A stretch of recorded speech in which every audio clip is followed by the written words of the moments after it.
Hi everyone, here's how you can place members of your watch list into different groups. So in this example, I've got a number of country ETFs and down the bottom the S&P 500 sector ETFs. So to put them into their own groups, I'm going to right click on the top row and then insert header row. And you see where it says enter new name.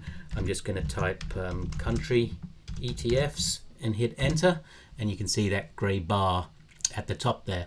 Now if I go down to the beginning of the sectors, so XLB, I'm going to right click on that and it's going to insert the header row above the line that I click on. So I'm going to do that and enter new name. So this is now sectors.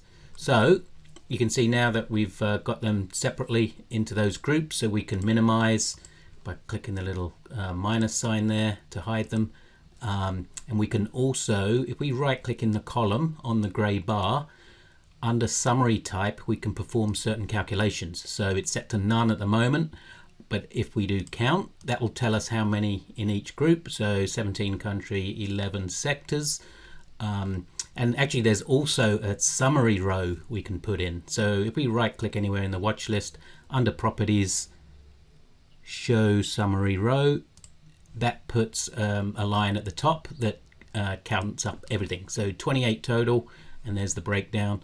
So let's say in volume, for example, I can sum that up. So 230 million versus 169 million, or we can just change it to average.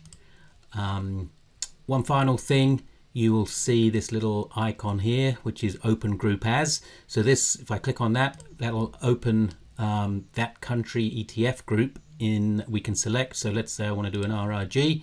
So that's just those members there opened on the right hand side.